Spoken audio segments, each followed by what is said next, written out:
Hey Pyro, so yeah, don't pay attention to that little continued thing on the bottom of my last comment there. I started writing a bit too much. I figured I'd just stop ranting with the keyboard and turn on the camera. But first off, I'd like to say that I didn't think you were mad at me at all, but I can understand if it sounds like I'm frustrated because it often does when I'm typing and like what I say can sound either through about frustration or be condescending because I do talk about things which are obvious, but I mean the only reason I do that is because I am a logician at heart, and so I feel like if I don't do that, then I'm not actually explaining my argument, and so it's just the way that I write. But I'm just gonna go through what I was going to post before I decided to put it in video. But I feel like people discount logic because it can't tell us a whole lot about reality, because most of the time it's not about finding sound arguments. It's about finding valid ones. Um, and logic speaks a lot more about possibilities than about realities. But any sentence in conjunction with the negation of itself is a false sentence. That's it. It's a two-line argument, and it's that is an argument that's sound because it's based purely on our definitions of the word sentence. And I'll agree with you that's it can be said that that's not very meaningful and pragmatically because um, it depends on a definition, and those definitions can't really be transferred between people, but you can still prove things to yourself. And well, you can really only prove things to yourself. But I do think that there are absolute truths in logic, but they aren't nearly as grandeur as their arguments can make them sound. And like mostly logic just or mostly it just ends up it ends up providing evidence to back up subjective theories, or reminding us that we as a race can be stupid sometimes, and we may also be wrong about those subjective theories, and it can guide us to things which are pragmatic, like science, psychology, engineering, and all those other wonderful, useful things which started with Plato and Aristotle. And I'm not about to say that arguments which are valid and not sound hold too much ultimate meaning behind them, but that doesn't mean that it's not true that they're valid. Um, I seem to get in this argument about truth, language, and objective deductive logic a bit too often because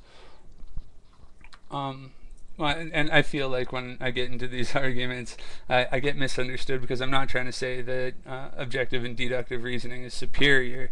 Um, I think it's wonderful that the only area in which we can be certain about things, and by which I mean 100% certain, not the close enough that we usually go with,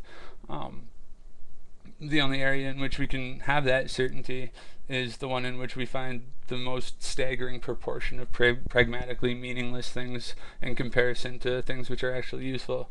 But just because the truths are useless doesn't mean that they're not truths. But yeah, going back to what I was talking about analytic truths, and that's part of what I like about logic is that you make your own definitions because you can't learn something from someone else. And so if you don't think that something was defined properly, you can define it properly yourself so that you can make the argument work yourself. And it's possible that it'll be the same argument, it's possible that it'll be a different argument, but it'll still be an argument, and the truth value of that argument will be either true or false. But in doing that, and because we can't actually show each other that our arguments are true, we can only try to get the other person to make that argument for themselves. And because we have to do it that way, it really teaches you how to explain yourself clearly, and that's why I write a lot more verbosely than I talk, but and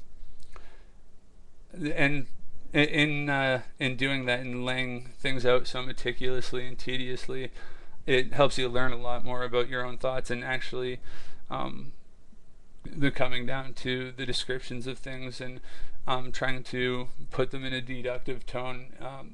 It helps you. Uh,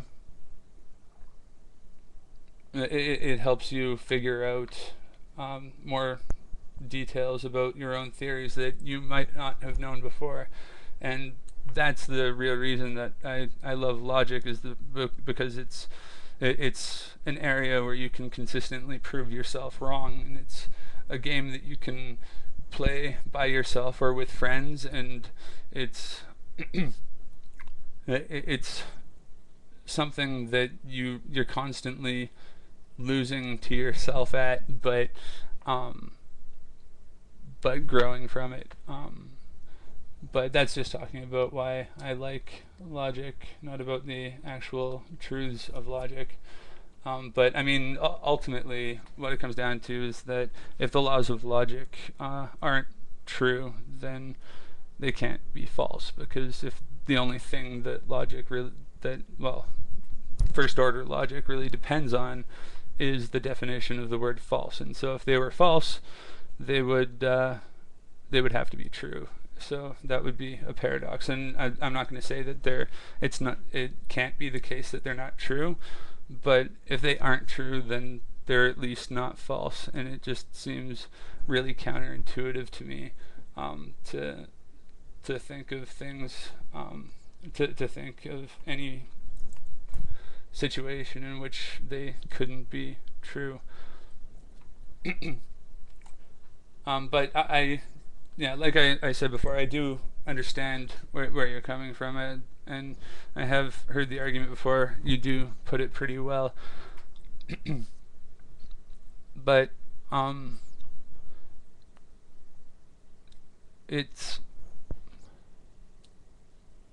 yeah. What it comes down to is that the pretty much it's the definition of the word truth, um, and a lot of people think of something that's sound as being true and something that's valid as being false, but I just because it's not sound doesn't mean it's not valid. So yeah.